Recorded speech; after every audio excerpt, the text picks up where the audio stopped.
Muito boa tarde, senhores. 18 horas, vídeo das 18 horas agora, 6 horas da tarde e vamos começar com... Cara, o Corinthians e Santos fazem uma partida em que um time bate, o outro apanha. O Dorival parece estar perdido com esse time, fica se atrelando fica se segurando a um bom trabalho, entre aspas, com estamos numa semifinal de Libertadores, estamos numa semifinal de Copa do Brasil, né? Nem em Libertadores o Corinthians tá, mas estamos em uma semifinal de Copa do Brasil, fizemos um bom primeiro tempo contra o poderoso Flamengo e, cara, assim, o Corinthians tem, sob o comando do Dorival, o Corinthians tem 3 ou 4 jogos bons. E dá pra citar nos dedos de uma mão, vai.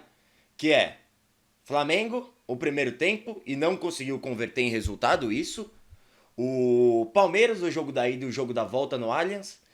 E daria pra colocar um jogo que teve um resultado bom, que foi contra o Mirassol 3-0.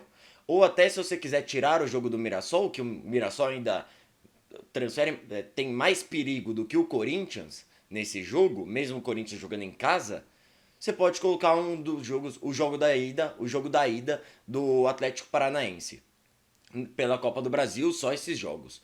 Cara, assim, a gente tem muita coisa para falar sobre esse jogo, mas vamos pelo começo. O gol do. Eu vi muita gente falando que o gol do o Felipe Longo falha, o primeiro gol de cabeça do Zé Rafael. Para mim, ele não falha, ele. É o mesmo erro que acontece no jogo do Hugo Souza. O Zé Rafael consegue subir sozinho, existe um erro do João Pedro Choca, que era o zagueiro que era para estar marcando o Zé Rafael nesse momento, no momento do escanteio, e sai um gol logo no começo e o time do Corinthians morre. O time do Corinthians começa a ficar trocando passes de um lado pro outro, de um lado pro outro e nada acontece. Nada.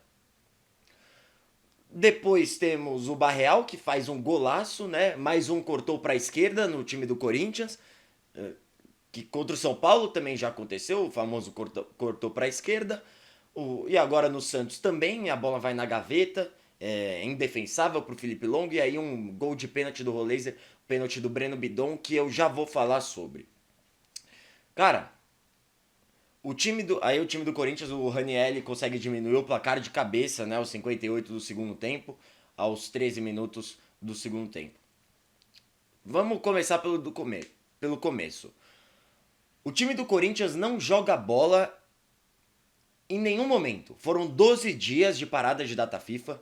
12 dias em que o Santos aparentemente fez um bom trabalho, teve treinos bons e tem aí o resultado, né? Mete 3 no seu rival em casa, faz o que precisava ser feito para começar a pensar numa saída da zona de perigo, né, do Brasileirão.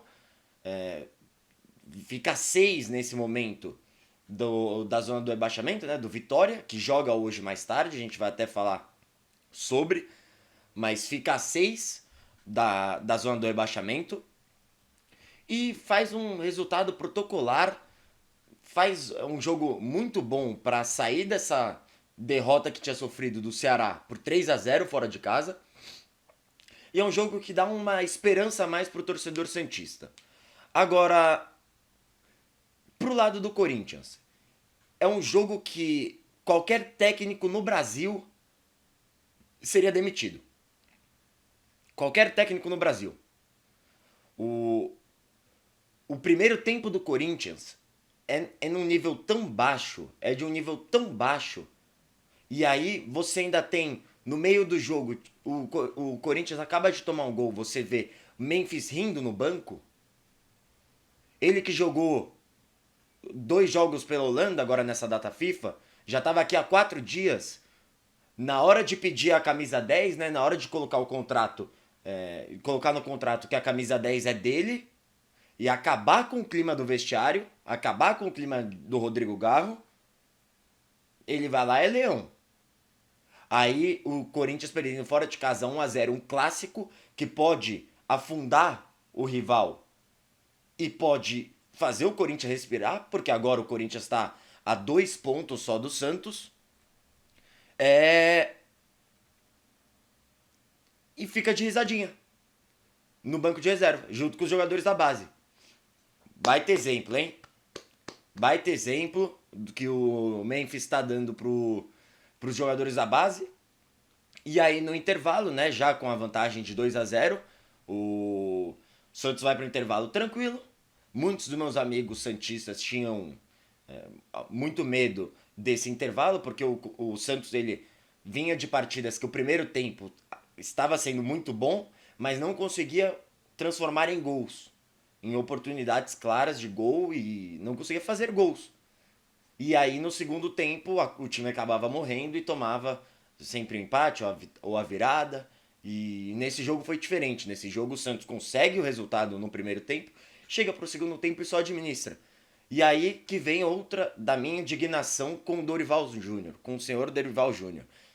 Não foi ele o técnico do Corinthians nesse jogo, foi o assistente Lucas. E assim, cara, você tem no intervalo, você olha pro banco, você chega lá no vestiário, você olha pro banco. Você tem Memphis, você tem Rodrigo Garro, deixa eu só confirmar aqui quem tava no banco. Você tem Charles, você tem Rian Gustavo, você tem Thales Magno, que eram jogadores que já estavam, que já faziam parte da rodagem do time. E você vai lá e coloca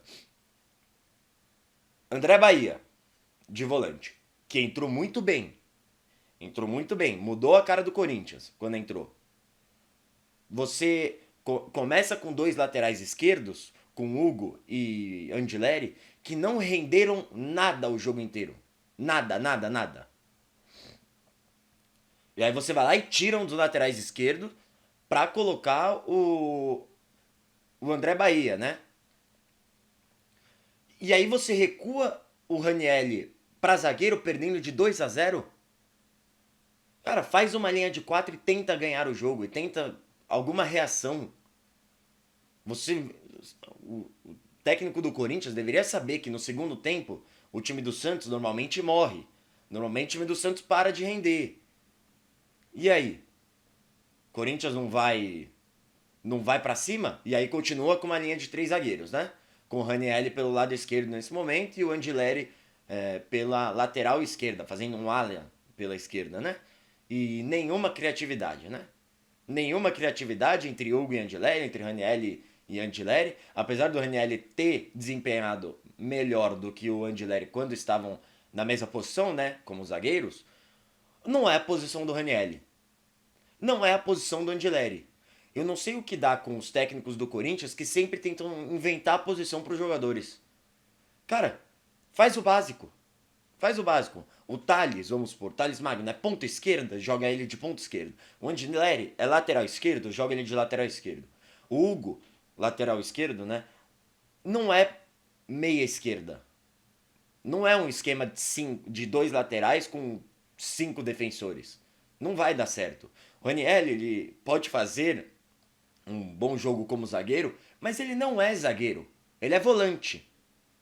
E aí você vai lá e no intervalo você tem Memphis, você tem Garro, você tem Kaká também.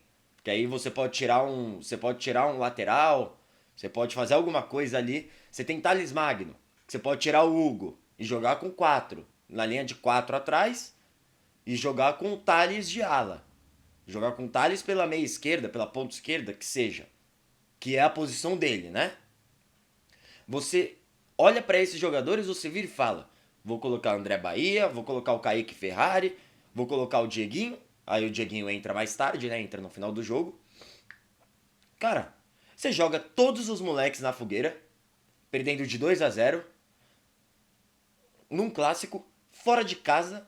Você coloca todos lá, parece muito o que acontece com a seleção brasileira. Coloca os jogadores no jogo mais difícil para testar, entre aspas. Ah, deu ruim, não convoca mais. Mas todos esses jogadores têm qualidade. Todos. O André Bahia joga muita bola. A gente viu que mudou o jogo ontem.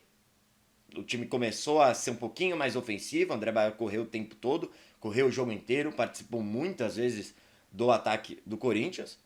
O Kaique Ferrari não teve o seu melhor jogo, mas não fez um jogo ruim. Não fez. E também dá outra cara, dá mais um contra um, dá uma criatividade a mais pro time do Corinthians. E você tem ainda o Memphis e o Rodrigo Garro. Ah, o Memphis e o Rodrigo Garro tinham sido liberados para jogar 25 a 30 minutos. Cara, o Memphis estava jogando agora contra a Holanda. Foram 12 dias. 12 dias de data FIFA em que Rodrigo Garro não jogou. Não jogou. Ficou de férias, basicamente. Não a mata. O time do Corinthians aparentemente não treinou também. E aí existe essa coragem de falar que não, tinha sido liberado 25 a 30 minutos, tal, eles jogaram 30, 20, que seja. E aí? E a gente viu a qualidade que o Memphis tem. Mesmo ficando de risadinha lá, completamente desconexo com o jogo, tanto que tem um take da Globo nesse jogo que o Corinthians acaba de sofrer o gol, vai lá, vira pro banco, tá o Memphis lá de risadinha. Cheio de dente a boca. Cheio de azulejo lá. E aí? Jogar bola? Que horas que vem o Memphis? Porque pra gravar música, pra pedir a 10, pra gravar clipe, pra ir em favela, pra fazer cabelo em favela e tal, é leão, né? Mas aí, na hora do vamos ver, de render e de, caramba, esse é o meu time, entre aspas, né? Porque o cara é camisa 10 do Corinthians, o cara não é camisa 10 do Corinthians. O cara pediu a 10, colocou no contrato a 10, alguém foi maluco pra dar a 10, né? Mas tudo bem. O cara tem no contrato a 10, tirou a 10 do melhor jogador do Corinthians até aquele momento, vai lá e não joga. Não joga. Tem 20 minutos liberado para jogar? Muito estranho. Muito estranho. Dito isso, o Rodrigo Galo também não passa disso, né? O pênalti do Breno Bidon. Cara, eu fico imaginando de vez em quando o que passa na cabeça dos jogadores do Corinthians.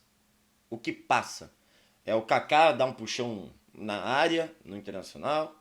É o Breno Bidon se enroscar com o Zé Rafael de uma forma impossível. Era impossível aquilo. Ele conseguiu, e ele não só conseguiu, ele continuou grudado na perna do Zé Rafael, com o Corinthians perdendo de 2-0 logo no começo do segundo tempo, que o Corinthians tinha voltado até um pouco melhor. Num escanteio que a bola nem em jogo estava. O pênalti foi bem marcado. Pra mim foi muito pênalti. E pra mim é a mesma coisa que aconteceu lá com o Kaká contra o Internacional. Pra mim você tem que dar o pênalti pela burrice. Não é nem pelo contexto em si. É um pênalti pela burrice. Mas você vai lá, o seu time tá perdendo de 2-0 num clássico fora de casa, seu time tá todo morto, ninguém sabe o que fazer. Tá lá. Um pênalti bobo do Breno Bidon e aí o Rolaser fecha a conta e passa a régua. E apesar do Breno Bidon estar vivendo uma boa fase no Corinthians, está vivendo um grande momento, tá jogando muita bola contra o Flamengo, que é um dos jogos que o Dorival se vangloria, que perdeu só de 2-1 e fez um baita no primeiro tempo, que o Flamengo não viu a cor da bola. Isso é real, isso é fato. Mas o Breno Bidon foi um dos melhores jogadores. Se não, talvez até o melhor do Corinthians naquele jogo. Mas. E aí, cara? O Breno Bidon é um moleque novo? É. Mas, pô, já tem um ano e muito de profissional, né? Já sabe o que dá pra fazer, o que não dá pra fazer. Pô, cometeu um pênalti. Um jogo de 2-0, 2 gols de vantagem pro time rival. Porra. E aí, cara? Mais um erro individual da equipe do Corinthians. Pra mim, só se salva nesse jogo o Ranielli. O Yuri Alberto nem tocou na bola, nem vi tocar na bola. Minegão também. Mateuzinho, pra mim, salvou. Mateuzinho fez uma boa partida na medida do possível. E aí o André Bahia entrou muito bem. E o Memphis, quando entrou, foi bem. Isso que é engraçado, né? porque fazia um bom jogo, o Corinthians estava começando a melhorar de desempenho, o Memphis entra, consegue começar a controlar a posse de bola, apesar de fazer parte da estratégia do Santos, dar a bola para o Corinthians e ver eles se virarem. O Memphis entra bem, o Garro não entrou bem, mas o Memphis entra bem, faz uma boa partida nos seus 20 minutos que jogou, né? Por causa da restrição. Mas é um resultado horroroso para o Corinthians, pelo que foi o jogo. Pior ainda para o Dorival, que dependendo seria demitido até no intervalo desse jogo. Ele viu o Corinthians tomar. Ele viu, não, né? O Lucas. Mas o auxiliar dele viu o Corinthians tomar 2-0 no primeiro tempo e não fez nada. Nada. Tá aí a liderança que o Corinthians precisa. O Corinthians tem 33 pontos, são 8 acima da zona do rebaixamento e 2 de diferença apenas do Santos. O Santos tem 31 e o Vitória tem 25, tá em 17º, é o primeiro time da zona do rebaixamento que joga hoje pelo Brasileirão. E assim, Corinthians já foi aqui, Corinthians e Santos, e agora é complicado falar de Corinthians e Santos e de Corinthians em si. Palmeiras e Bragantino. Cara, que vitória do Palmeiras. É impressionante pro torcedor do Palmeiras como estar perdendo de 1-0, de 2-0 no primeiro tempo, ó. Pouco importa. Pouco importa. O time do Palmeiras vai lá e faz 4, 5 gols a hora que quer. Eu acho que é até mais forte saindo em desvantagem do que o Flamengo. O Palmeiras, qual foi o último jogo que o Palmeiras não virou? O Palmeiras perdeu, né? Corinthians, talvez? Cara, o time do Abel Ferreira é muito forte emocionalmente, coisa que o time do Corinthians não é. De novo, trazendo, né? O Bragantino vai lá, faz um, o Palmeiras já muda na hora. Já começa a propor mais o jogo, já começa a buscar. É um pênalti que é duvidoso, né? Porque o Abel Ferreira começa a reclamar, mas apesar do Abel Ferreira reclamar de tudo, no Sub-20 tinha tido um pênalti hoje, ontem, né? Que é muito parecido e o juiz não deu na Copa do Mundo Sub-20. Mas pra mim foi pênalti. A mão na bola, né?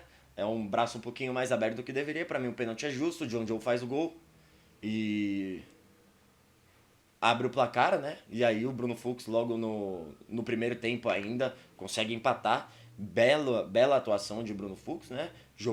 Vem jogando muito bem com a camisa do Palmeiras quando ele é requisitado. Ele é um zagueiro reserva, mas faz boas partidas.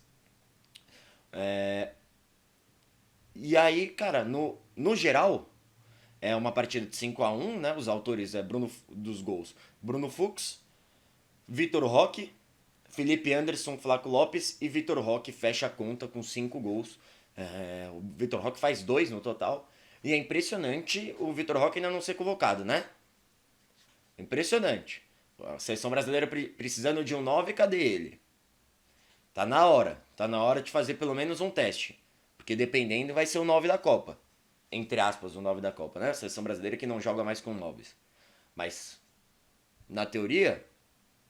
E aí o Palmeiras abre 3 com o número de partidas igualadas ao Flamengo. Tem o segundo melhor ataque do campeonato. É um time completamente avassalador dos últimos 5 jogos. Venceu 4. Perdeu só o quinto jogo, né? Lá atrás. E assim, esse time do Palmeiras, se tivesse enfrentando hoje pela Copa do Brasil o Corinthians, seria uns 8-0 no agregado. Facilmente. Facilmente. O Palmeiras tem 61 pontos, o Flamengo tem 58 e o Cruzeiro tem 53 com um jogo a mais, então fica muito difícil pro Cruzeiro. O Cruzeiro que empatou contra o Atlético Mineiro em 1-1. E o Bragantino tem 36, fica 5 longe do Santos e 11 longe do Vitória, tá numa situação tranquila e confortável, né? A conta são 45 basicamente, então o Bragantino precisa fazer 9 pontos a mais para não ter perigos matemáticos de cair. Então acho que o Bragantino se salva dessa, e os times que estão ainda em perigo são Corinthians, Grêmio, Atlético Mineiro, Internacional e Santos. Infelizmente ainda estão esses clubes em perigo, que tá tudo muito embolado. Uma partida que você vença, você vai sair de 15º para 12º, 11º. Então tá tudo muito embolado e qualquer momento o Santos pode ir a 12º e o Corinthians pode ir a 16º. Que é algo que pode acontecer e se continuar assim vai acontecer. Dito isso, o Bragantino vem nos últimos 5 jogos de 2 empates, uma vitória e 2 derrotas. Não vive seu melhor momento, mas não periga também na zona de rebaixamento.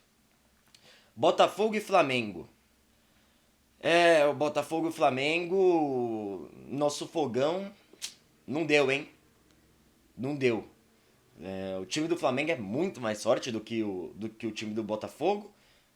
E fez por merecer. Jogou mais bola, propôs mais o jogo. O time do Botafogo não fez uma boa partida. Os jogadores individualmente não foram bem.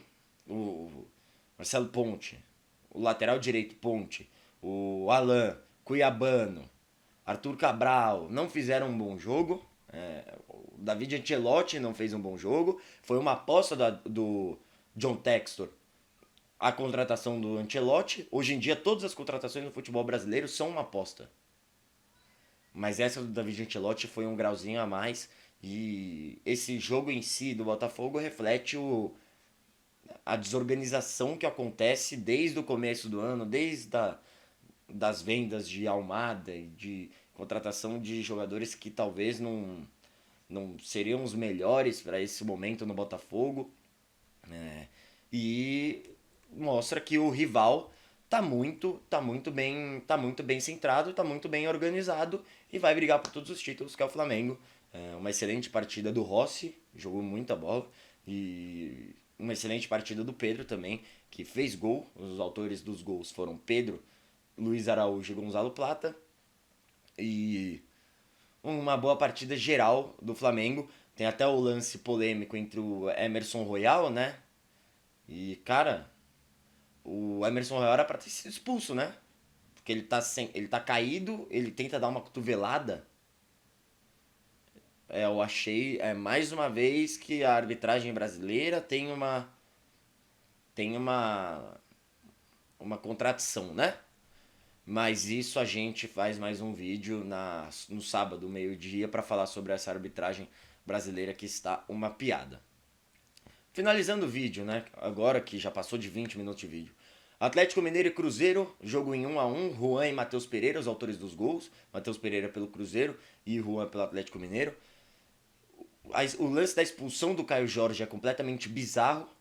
Eu defendia muito ele na seleção, mas você virar e tentar torcer a mão do seu companheiro de trabalho que está lesionado, você tá de brincadeira, né? Isso daí é quase criminoso. Isso daí não tem justificativa, não tem desculpa, não tem nada. Você vai lá, você vê que a mão do cara tá machucada, você vai dar um apertão na mão do cara? Tá de brincadeira. Eu defendia muito na seleção, mas nesse momento, com essa conduta esportiva, né? Com essa conduta pessoal. Porque você não tá atacando o jogador, você tá atacando uma pessoa física. Eu tive vergonha desse lance e espero que não se repita mais, né? E para finalizar, o Vasco vence de 2-0 o Fortaleza fora de casa. Uma baita partida de Ryan, uma baita partida de DVD do David. Cara, o Vasco voltou, hein? E o Vasco deu uma embalada agora que, mesmo com um a menos, o Vasco consegue um belo resultado fora de casa. Chega a nono no Brasileirão. A nono no Brasileirão. Nos últimos 5 jogos são 4 vitórias e 1 derrota. Só. Já tá 5 pontos do Santos. Tá na mesma situação que se encontra o Red Bull Bragantino, a 11 da zona do rebaixamento. E assim, o Vasco existe um mundo que brigue por uma pré-Libertadores ali, dependendo. E baita partida de Léo Jardim, mais um jogador que eu tava falando pra observar na Copa do Mundo, pra uma Copa do Mundo, pra convocação em si. Baita partida do Léo Jardim e uma partida abaixo do Fortaleza, que mesmo com um a mais não consegue fazer nada. E aí no final do jogo, o Barreiro e o Kusevich, eles são expulsos por uma conduta violenta. E é isso, basicamente, dessa rodada do Brasileirão. Nessa quinta-feira ainda teremos Grêmio e São Paulo, lá no Sul, lá em Porto Alegre. Fluminense e Juventude no Maracanã e Vitória e Bahia, Bavi, lá em Vitória. Vai ser um. Vai ser. Esse jogo vai dizer muita coisa, porque caso o Vitória perca, que eu acho que é muito provável acontecer, o Vitória abre 6, né? Fica a 6 pontos da saída da zona do rebaixamento. Então, vive uma situação que o Vitória poderia ter alguma chance de escapar, mas fica muito difícil. E o Vitória precisa de um resultado bom. Nos últimos 5 jogos, vem de uma vitória só e 4 derrotas. E o Bahia vem de vitória contra o Flamengo há 2 rodadas atrás. E o Bahia vem meio embalado para também buscar a posição do Botafogo, que perdeu e pode cair para sexto. E o Bahia pode ir para quinto e começar uma briga lá pela vaga na Libertadores direta. Muito obrigado a você que acompanhou até aqui. Deixe seu like, inscreva-se no canal, ativa o sininho, compartilha aí para quem você quiser. Amanhã a gente volta para falar sobre esses jogos do Brasileirão de hoje. E só ver se eu não tenho mais nenhum recado. Acredito que não. Minhas redes sociais estão aí embaixo, de vez em quando tem alguns conteúdos a mais nas redes que você vê vídeos de pé, vídeos curtos de pé. E é isso. Até amanhã às 18 horas, estaremos juntos mais uma vez